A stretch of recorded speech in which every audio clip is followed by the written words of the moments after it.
it's me again, Barbie Kibuloy, and we are here in part 2 of my vlog just one day ago.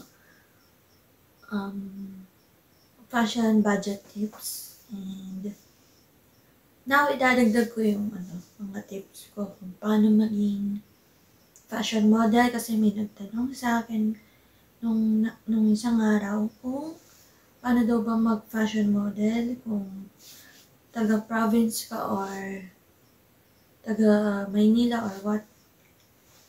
So, yung uunahin ko muna is paano maging fashion model in the industry.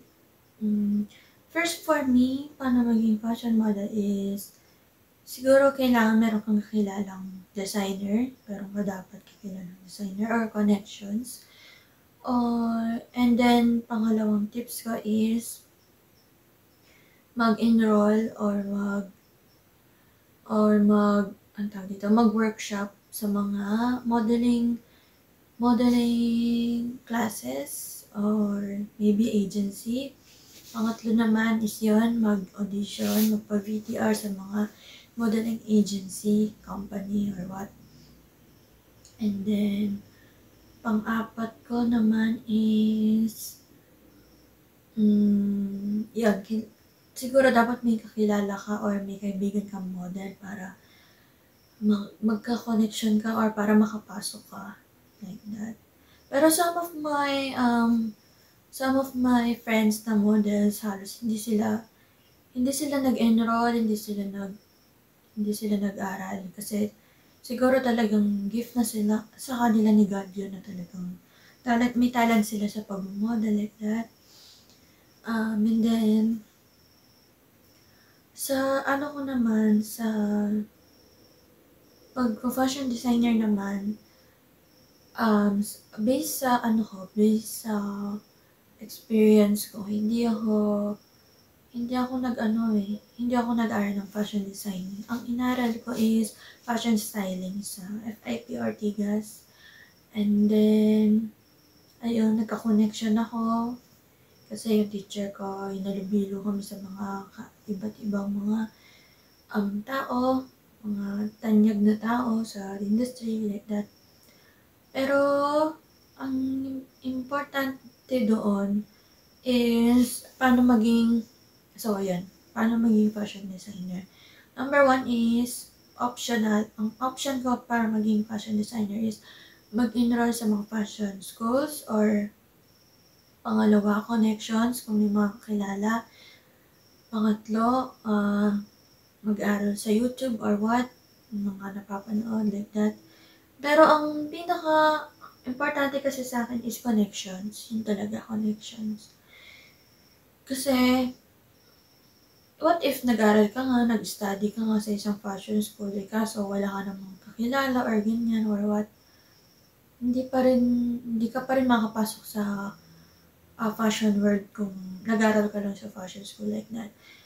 Based din sa nakwento ng teacher ko before sa fashion school is, if remember nyo ba yung nun? Basta isa siyang style.ph or what. Hindi ko kakalimutan kung yung name ng grupo nila. Basta 6 group of friends sila. Hindi sila nag-aral ng any course of fashion. Pero dahil sa sobrang talented nila, sa sobrang may taste sila, maganda ng mga taste nila. Ako, as of their fan nila ako, so super fan nila ako. At talagang yun, nahangaan ko talaga sila kahit hindi sila nag-aral ng fashion school. Sobrang galing nila yan. Feeling ko, sa taste din, kailangan meron ka talagang taste, tsaka talent mo na talaga, inborn, ganyan. Yun po yung feeling ko. So, ayun ang importante sa fashion world is yung talagang kailangan may taste ka, talagang maganda yung taste mo, and pag-mix and match, pag-design yun. Diba, paano kung nag-enroll ka na sa napakaraming school, na fashion school, tapos wala ka naman pala talagang taste or medyo sabihin na natin baduy, ganyan. Yun ang inaano kong factor doon. Kaya, for me, mas advisable talaga pumasok sa fashion world. Talagang, inborn na talaga yung pag may fashion may taste sa fashion, tsaka, gusto talaga, hindi yung parang gumagaya ka lang, ganyan, kasi ganito siya, ganyan. Dapat yun talagang gusto mo talaga or dream mo na talaga. Ako kasi, ko lang yung mga, experience ko. Ako kasi talaga, bata pa lang ako, siguro mga 5 years old, mami ko kasi, nag-aral siya sa Coro de la Rosa. Cora de la Doloroso sa Manila. At hindi ko na kung tama ba yung bigkas ko. Coro de la Rosa or Cora de la Roso. Basta in 1980s pa na school, fashion school. Nag-enroll siya doon ng modeling tsaka personality development. Kaya yung mom ko, meron talaga siyang alam sa fashion. Meron siyang taste, ganyan. Tapos makatanyag talaga yung mga teacher niya. So, ayun. So, ako, parang siguro naman ako na sa kanya, naman ako sa mom ko. Kaya, ayun.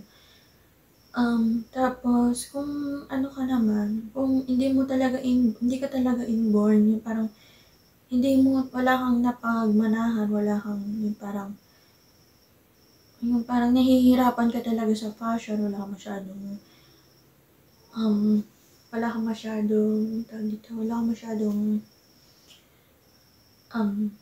knowledge about fashion. Yan, siguro advisable talaga mag-aral talaga sa fashion school para matuto or ano. And, ayun, tingin ko, yun lang po yung share ko sa pag-fashion model or fashion model or pag-fashion designer. And then, meron akong papakitang example ko dun sa part 1 ko na nagre-reusable ako ng mga clothes, like old clothes, tapos ginagawa ko siyang bago. Wait lang.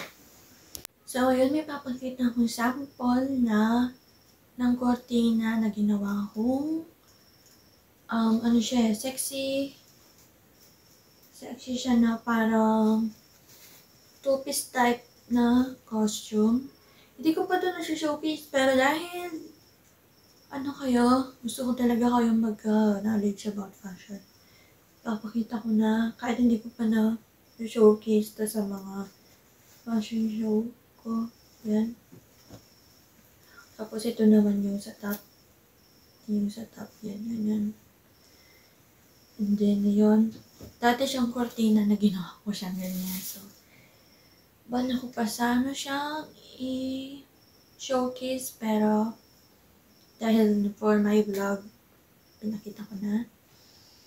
And then, yun po yung aking vlog for today. Sana nagka-knowledge po kayo about fashion and pagmamodel. Thank you po.